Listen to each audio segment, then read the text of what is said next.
When you quote the Bible, you take a very literal sense of what the teachings of the Bible are. And for the past 500 years, we've taken it more as parables and stories that it shouldn't be taken literally, but for the actual meanings behind it. And then my question is there anything like a movement in Islam where instead of taking a literal sense, it's just taking the morals behind what the Quran has to say? The brother asked the question that I have quoted the Bible and I take everything literally, but since the past few hundred years, there are parables. There are even parables in the Quran. There are parables in the Quran. But if the Quran says something literally, many a times you can understand that one word may have various meanings. If a word has got 5-6 meanings, either all the 5-6 meanings are correct or maybe you have to take one meaning only. But that does not mean the Quran says something else and you take the opposite meaning. There are parables in the Quran also. Many parables in the Quran. But that doesn't mean it literally goes against the Quran. So what the Quran says and the Bible says, if the original Injil, the revelation which was given to Jesus Christ, peace be upon him, it was sent as a guidance. So what is mentioned, you have to follow it. Yes, there may be certain times that there may be other meanings which may also be right. But that does not mean what is the normal meaning that should not be taken.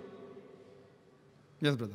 Like, for example, you were quoting Leviticus about the clothing in Christianity. But in the later teachings, Jesus talks about just being modest and be modest for yourself. And so that a Christian would take not the literal meaning of you need to cover up, you need to not have the loose clothing, but just say that in modern society, it's a different idea, that modesty isn't the same. Very good. See, I really like your question. If you ask me a question, and I'll clarify you, I'll try my level best. The brother has given an example that when I talk about Leviticus, I didn't quote Leviticus, I quoted Deuteronomy chapter number 22, verse number 5, etc., which talks about modesty, 1 Timothy chapter number 2, verse number 9, even 1 Corinthians chapter number 11, verse 5 to 7, modesty. What now brother is trying to tell me that what Jesus Christ, peace be upon him, told that you have to be modest. But what he meant was not literally about the clothes, but just modest in society. That is your understanding of the Bible. Let's see what Jesus Christ, peace be upon him, said. Jesus Christ, peace be upon him, said in the Gospel of Matthew, chapter number 5, verse number 17 to 20, think not that I have come to destroy the law of the prophets. I have come not to destroy, but to fulfill. Until the heaven and the earth pass away, not one jot or tittle shall pass away from the law until all be fulfilled.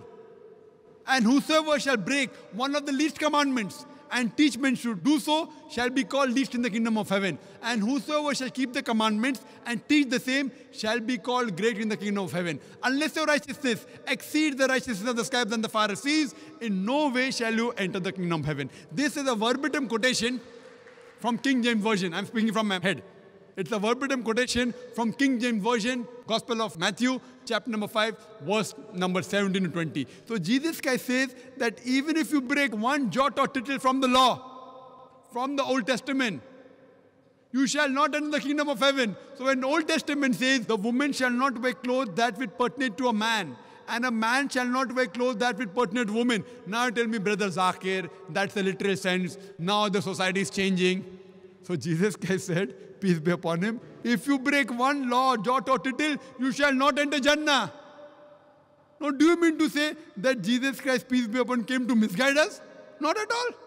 He clearly said that until the heaven and the earth pass away, not one jot or tittle shall pass away until all be fulfilled. Then later on, the teaching of Paul, St. Paul, who is the self-appointed apostle of Jesus Christ, peace be upon him, he tells us that, see, the law is nailed to the cross. That is his teaching. It's not the teaching of Jesus Christ, peace be upon him. Who do you believe? In Jesus Christ, peace be upon him, or St. Paul?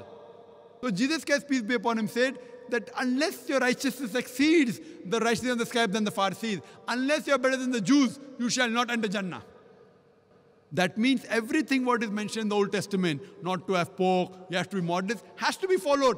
That's the reason if you go, the nuns, they are dressed up like the Muslimah. Have you seen the photograph of Mother Mary? She is completely covered. Her head is covered. Up to the wrist, up to the ankle. I am sure in future you may have, God knows, Mother Mary may be wearing skirts. That is a later development. But the true photograph, if you analyze, same thing with the nuns. The nuns are properly covered. Why? So in Islam, every Muslim is a nun. Every Muslimah, in terms of piety, she has to be pious, she has to be modest. So what I'm telling that if Christian means a person who follows the teachings of Jesus Christ, peace be upon him, then we Muslims are more Christian than the Christian themselves. Yes, brother. Well, how the question was supposed to be about how modern societies interprets these religions and incorporates them into our society.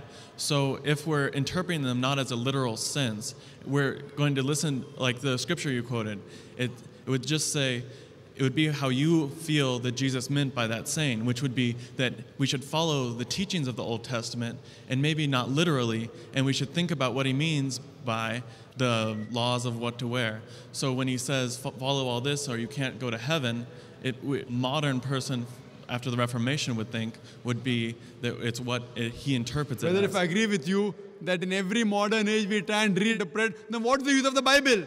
What is the use of the Quran?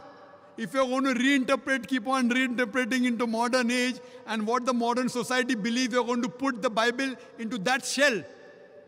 So what is the use of the Bible then? Why do you require the Bible? Why do you require? What you can say that if science and technology advance, you can understand the Bible better, understand the Quran better, I've got no objection. But if you tell me depending how the modern society behaves, you have to reinterpret the Quran or the Bible, it is totally nonsense. God is our creator. He knows what is best for us. Do you mean to say that God did not know? You are limiting God. That means you are trying to tell me that God did not know that the society is going to change. If you analyze the Quran, though it was revealed 1400 years ago, you cannot point out a single verse of the Quran which is against modern established science. Do you know that? However much the science has established, however much the science advances, it will never be able to prove even a single verse wrong. Yes, it will be able to give a new dimension. When science advances, maybe we will be able to understand that aspect of Quran better. Today, with our limited knowledge of science, we may not be able to understand certain verses of the Quran. But that does not mean you are giving a new look depending upon how the modern society is developing.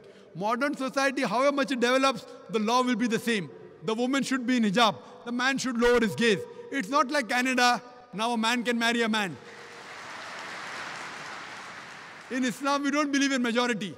We believe in truth. Truth prevails. Haqq prevails. And Jesus Christ, peace be upon him, said, seek ye the truth and the truth shall free you. We don't believe in democracy that today you say, okay, fine, gay marriages are fine. And today you say that modesty fine, a woman can wear less clothes. See, that is the man-made law. The person who has created us is Almighty God. He knows what is good and what is bad for us. Therefore, religion means a way of life. So we follow the guidance given by a creator, then only we'll be on the true path. Hope that answers the question.